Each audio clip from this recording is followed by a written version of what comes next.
like that. What I do is sort of pile them up in a pile and then just cut the stalk out into the centre, then fold them over and shred them.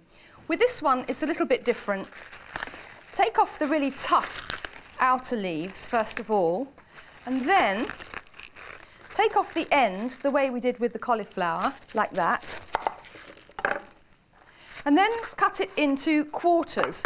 The leaves that fall off like that, you can do as I've just done. But with the rest, you cut it first in half and then into quarters. And what you'll see then is you'll see that you've got a stalk here. So if you cut out the stalk like that,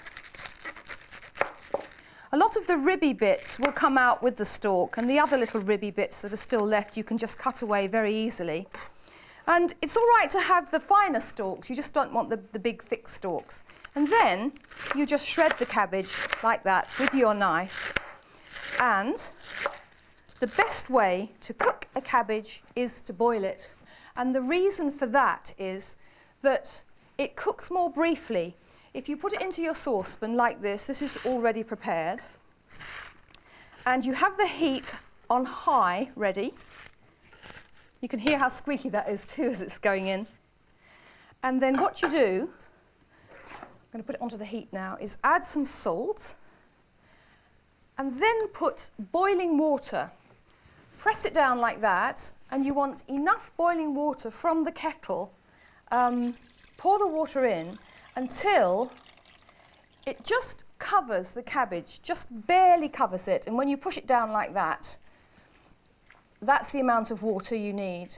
And then you bring it back up to the boil, and as soon as it reaches boiling point, you give it about 5 minutes. I would have a look after 4 actually, because it depends on how you shredded the cabbage and the size of the pieces. I'd probably have a look after 4. And the only way to test if it's done is to take a piece and bite it.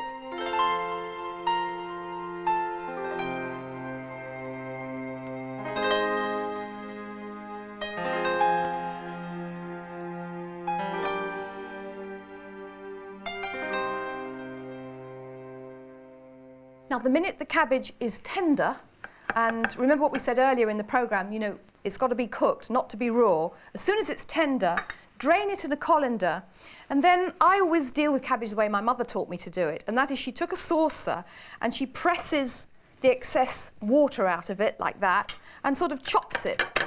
And as she chops it with the edge of the saucer like that, so the excess moisture comes out of it, because you don't want to have, you don't want to serve it sort of sitting in its own little pool of water. But there we are.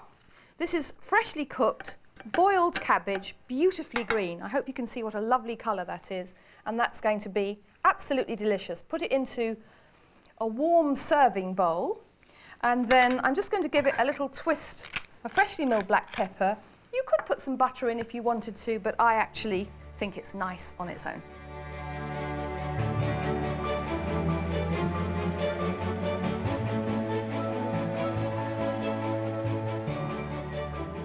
This particular work of art is celery, and it has such a lot going for it as a raw, crunchy ingredient that we forget how good it is when it's cooked as a vegetable. First peel off the stringy bits and then chop the celery into 3-inch lengths. Then fry some finely sliced carrot and onion in butter and add the pieces of celery. Continue to fry until the celery turns brown at the edges, then add some vegetable stock, stir in, and season before covering and cooking gently for 20 minutes until the vegetables are tender. Then take off the lid, bring it up to a fast boil, reduce the stock to a syrup before serving, garnished with parsley.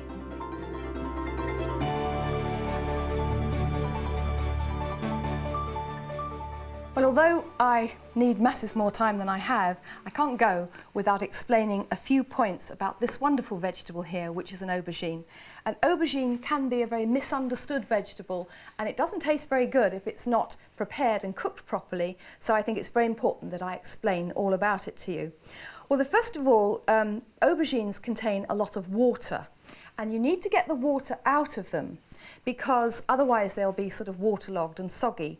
and you won't have the concentrated flavour. So the way to get the water out of them, and the recipe I'm going to show you, is a Tunisian aubergine salad. Very exotic recipe, very wonderful recipe. And what you do is you just chop the aubergine into 1/2-inch chunks, leaving the skin on, just take the stalk off. And then you put the chunks into a colander. And we're using 1.5 pounds of aubergines in the recipe. And what's happened is they've been cut into these small 1/2-inch chunks, and they've been sprinkled with 1 tablespoon of salt as they've been layered into the colander. Then you put a plate on top, and you weight the plate with something heavy. Now I've got scale weights here, but you could use tins of baked beans or anything piled up just to make it heavy. And then if you leave them aside for an hour, what will happen is all the excess juice will come out of them, and you can see that these have been sitting there weighted, and you can see all the juice that's come out of them.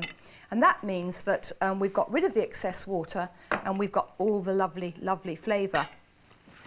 Then the next thing you do is you take a cloth and you take the aubergines out of here and give them a good squeeze. Now there are other recipes I prepared for you using aubergines in slices, but these are just little chunks for the salad. Can you see now more moisture coming out? Then wrap them in a cloth and give them a good thorough dry. Well, once you've got the water out of the aubergines, the next thing you have to watch when you're preparing them is that the oil doesn't go in, because they are like sponges and they soak up oil. So never cook them in a frying pan, because the oil will just disappear in 2 minutes and they'll taste very oily. What I'm going to do is roast them. So what I've done is put them in a bowl, tossed them in just 1 tablespoon of olive oil, so that's all it's got, and spread them out on a baking sheet for oven roasting. High temperature, 450 degrees, and they'll go on the top shelf. And then on the shelf underneath, we're going to have 1.5 pounds of tomatoes that have been skinned and halved, and the two together are going to take just 25 minutes to cook.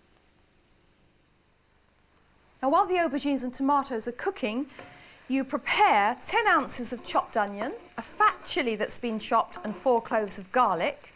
And they're cooked in oil till they're softened. And now we're going to add spices, and I've got whole spices, cumin seeds and allspice berries, and they've been roasted and ground as we saw in the first programme.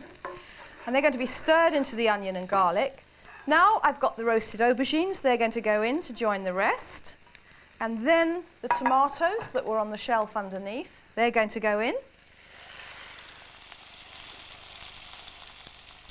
All that now needs is a good seasoning, and I forgot to tell you that the tomatoes, obviously when they came out of the oven, were chopped.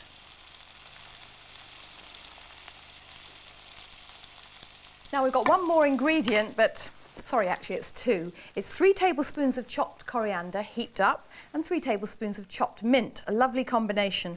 And what we're going to do with that is just put 2/3 in now, and the rest is going to be kept as a garnish for later.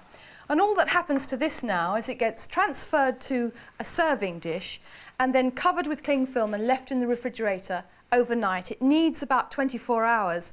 In fact, it's even nicer if you can leave it a couple of days before you eat it for all the flavours to develop. And then it's ready to serve.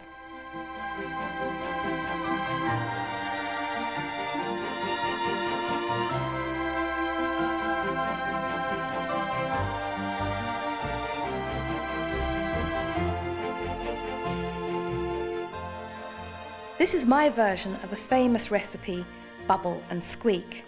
But I've made it Rosti style by using grated potatoes and adding a little mature cheddar cheese. It's great served with cold cuts like turkey or ham at Christmas. This is a recipe for pumpkin and toasted sweet corn soup. It's a lovely contrast of smooth creaminess and crunchiness. Well, that's how to cook some vegetables.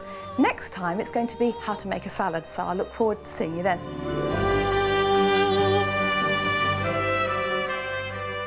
Now you can find more information about some of the recipes in this programme on CFAX, page 580.